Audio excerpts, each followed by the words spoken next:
नमस्कार, मैं आरडी भारती और आप देख रहे हैं बिहारी सुल्तान। उत्तर प्रदेश के पहले चरण का चुनाव जो 10 फरवरी से शुरू होना है, पहली वोटिंग, और गांव-गांव में बैनर और बोर्ड लग गए हैं। यह किसी राजनीतिक दल के बैनर और बोर्ड नहीं है। पश्चिमी यूपी के शामली इलाके में यह लिखा हुआ है उस बैनर के ऊपर कि भाजपा को आना मना है।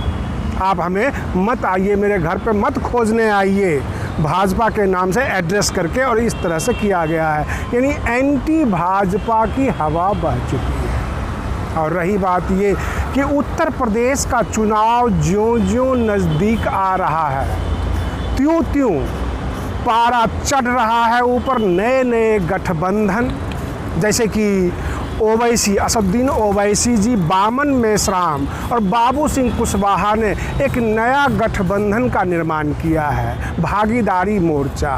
ये भागीदारी मोर्चा शुरू में भी बनी थी, लेकिन उसमें ओम प्रकाश राजभर थे और शिवपाल सिंह यादव थे, लेकिन अब वो तो सपा के साथ चले गए हैं। बामन मेश्राम और असदुद्दीन ओवैसी, बाबू सिंह कुशवाहा जो जन अधिकार पार्टी के राष्ट्रीय अध्यक्ष हैं, सब ने मिलकर भागीदारी मोर्चा का निर्माण किया है। और यह मोर्चा ताल ठोक रही है कि हम सबसे नंबर 1 हैं। बहुजन समाज पार्टी के जो मतदाता हैं, जो उनके कैडर हैं, वो बिल्कुल कन्फर्म हैं। कहने का मतलब यह 23% जो दलित वोट बैंक है, बसपा का कैडर है, वह तो कन्फर्म ही है। 77% जो बचा हुआ है, उसमें से ये कितना निकाल पाते हैं, कितना ले पाते हैं, क्योंकि अब सबको लगने लग गया है कि आगामी शासन बसपा का आएगा। चाहे ये भागीदारी मोर्चा बनाए, सपा गठबंधन का एक अलग मोर्चा है, भाजपा एक अलग से ताल ठोक रही है। कुल मिलाकर गहमा गहमी का माहौल है। और जितने भी बहुजन समाज के मोहल्ले हैं, वहाँ भी बैनर लग रहा है कि गैर बसपा वाले इस मोहल्ले में ना आएं। गैर बसपा यानी बहुजन समाज पार्टी के समर्थक ही आ सकते हैं उस मोहल्ले में, बाकी लोग नहीं आ सकते। चाहे वो बहुजन समाज के हों, ओबीसी के हों, SC ST को हों, कोई भी हो, बहन मायावती जी के खिलाफ सुनना पसंद नहीं कर रहे हैं। बहुजन समाज पार्टी की जनाधार दिनों दिन बन रहा है और इनके तेज़ तरार प्रवक्ता धर्मवीर चौधरी ने जो बताया कि जाट अब समझदार हो चुके हैं, समझ चुके हैं, भाजपा वालों ने ठगा, सपा वालों ने ठगा, और जाट ये कैसे भूल सकते हैं कि सपा वालों ने चौधरी अजीत सिंह को हराया था, उनके साथ वो कैसे जा सकते हैं। कहने का मतलब यह कि RLD में भी जाट नहीं जा रहे हैं, सबके सब बसपा के साथ हैं। यह कहना है बहुजन समाज पार्टी के प्रवक्ता धर्मवीर चौधरी का, और पश्चिमी उत्तर प्रदेश में वो कमान संभाले हुए हैं।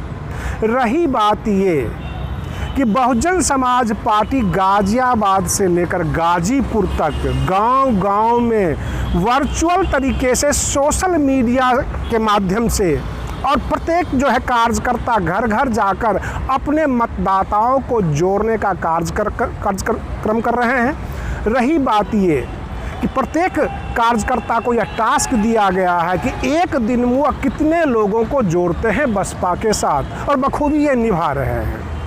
रही बात ये, उधर बामन मेश्राम जो बहुजन मुक्ति पार्टी है, जन अधिकार पार्टी के बाबू सिंह कुशवाहा, और AIMIM के जो अध्यक्ष हैं असदुद्दीन ओवैसी, तीनों ताल ठोक रहे हैं। आपको याद होगा बिहार चुनाव में भी एक गठबंधन हुआ था जिसमें असदुद्दीन ओवैसी जी को 5 सीट मिली थी, और वह तेजस्वी यादव को मुख्यमंत्री बनने से रोक लिया था। कुल मिलाकर भाजपा और नीतीश की सरकार शासन में आ गई थी। देखना यह है कि 10 मार्च को असदुद्दीन ओवैसी जी किसको रोक पाते हैं, अखिलेश यादव जी को रोक पाते हैं अथवा बहन मायावती जी को। रही बात ये कि मुस्लिम मतदाताओं का भी रुझान बसपा की तरफ बड़ी भारी संख्या में हो रहा है, खुलकर बोल रहे हैं कि हम बहन जी के साथ हैं। ऐसे हालात में कुछ नहीं कहा जा सकता कि 10 मार्च का रिजल्ट किसके फेवर में आएगा। कांग्रेस पार्टी भी प्रचार प्रसार में कहीं से भी पीछे नहीं है।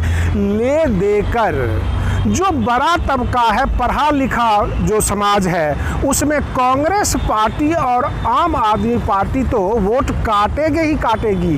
कैडर वोट बहन मायावती जी को जाएगा और जो बची खुची हवा को देखकर चलती है वह हवा अब बसपा की तरफ नजर आ रही है।